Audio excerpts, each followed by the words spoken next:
it chapter by chapter, one bite at a time. So many adventures and mountains we can climb. Take it word for word, line by line, one bite at a time.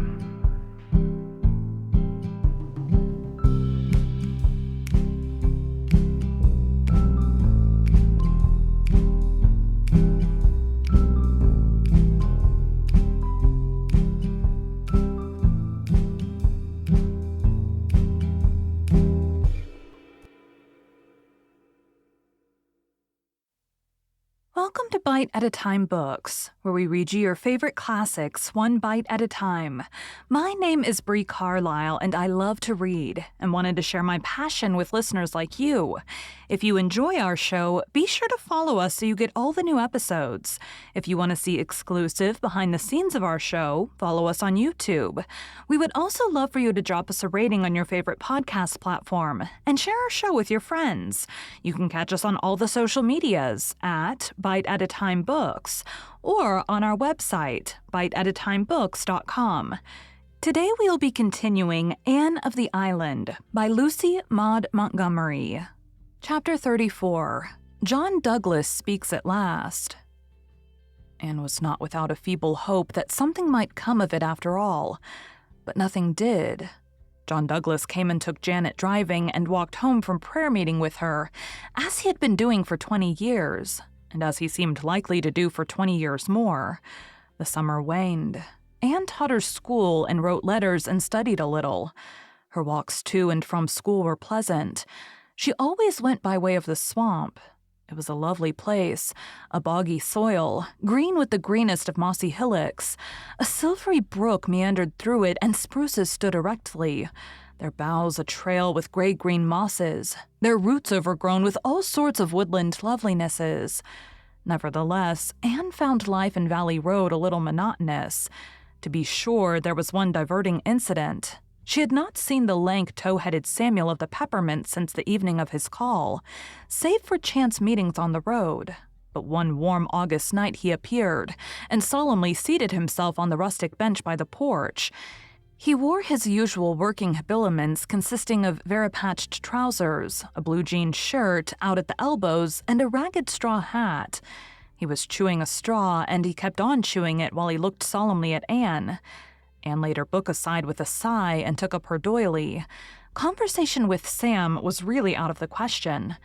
After a long silence, Sam suddenly spoke. "I'm leaving over there," he said abruptly, waving his straw in the direction of the neighboring house. "Oh, are you?" said Anne politely. "Yep." "And where are you going now?"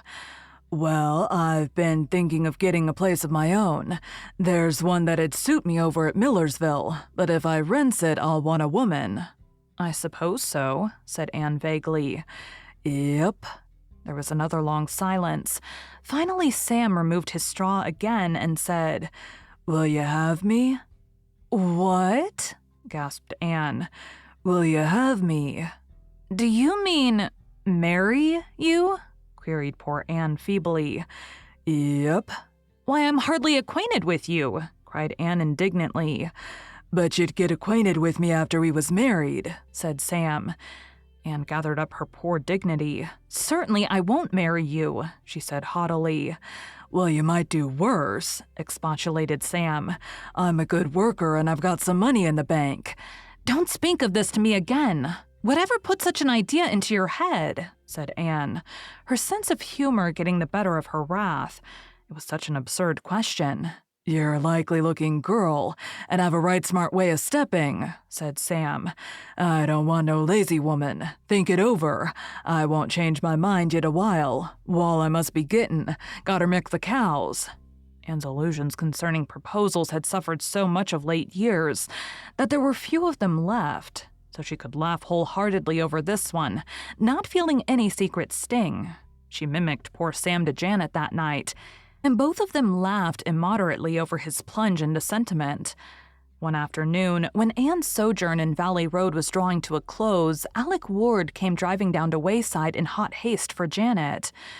"They want you at the Douglas place quick," he said. "I really believe old Mrs. Douglas is going to die at last after pretending to do it for 20 years.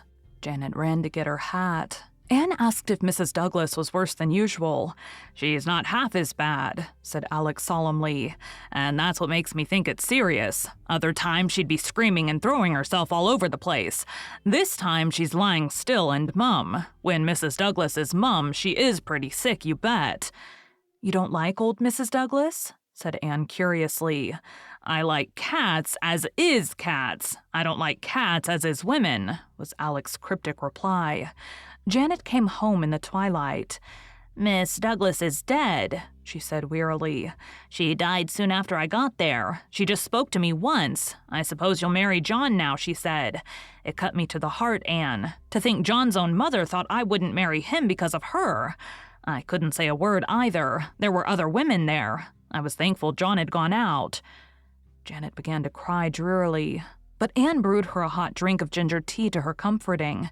To be sure, Anne discovered later on that she had used white pepper instead of ginger, but Janet never knew the difference.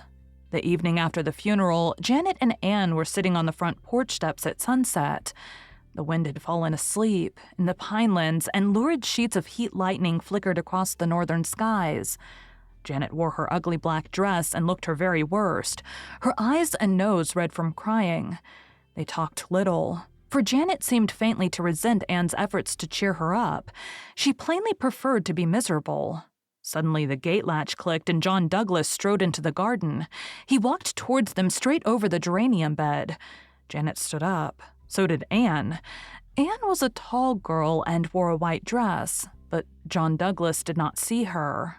"Janet," he said, "will you marry me?" The words burst out as if they had been wanting to be said for 20 years and must be uttered now before anything else. Janet's face was so red from crying that it couldn't turn any redder, so it turned a most unbecoming purple. "Why didn't you ask me before?" she said slowly. "I couldn't. She made me promise not to. Mother made me promise not to. 19 years ago she took a terrible spell. We thought she couldn't live through it. She implored me to promise not to ask you to marry me while she was alive. I didn't want to promise such a thing, even though we all thought she couldn't live very long. The doctor only gave her 6 months, but she begged it on her knees, sick and suffering. I had to promise." "What had your mother against me?" cried Janet. "Nothing. Nothing. She just didn't want another woman, any woman there while she was living. She said if I didn't promise, she'd die right there and I'd have killed her. So I promised. And she's held me to that promise ever since, though I've gone on my knees to her in my turn to beg her to let me off." "Why didn't you tell me this?" asked Janet chokingly. "If I'd only known. Why didn't you just tell me?" "She made me promise I wouldn't tell a soul," said John hoarsely. "She swore me to it on the Bible.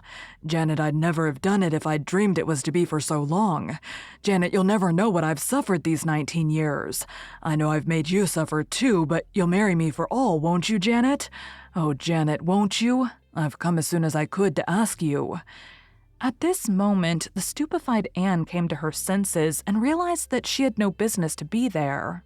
She slipped away and did not see Janet until the next morning when the latter told her the rest of the story. "That cruel, relentless, deceitful old woman!" cried Anne. "Hush, she's dead," said Janet solemnly. "If she wasn't, but she is, so we mustn't speak evil of her. But I'm happy at last, Anne, and I wouldn't have minded waiting so long a bit if I'd only known why." "When are you to be married?" "Next month. Of course it will be very quiet. I suppose people will talk terrible. They'll say I made enough haste to snap John up as soon as his poor old mother was out of the way. John wanted to let them know the truth, but I said, 'No, John. After all, she was your mother, and we'll keep the secret between us, and not cast any shadow on her memory. I don't mind what people say, now that I know the truth myself. It don't matter a mite. Let it all be buried with the dead,' says I to him. So I coaxed him round to agree with me." "You're much more forgiving than I could ever be," Anne said rather crossly. "You'll feel differently about a good many things when you get to be my age," said Janet tolerantly. "That's one of the things we learn as we grow older, how to forgive. It comes easier at 40 than it did at 20.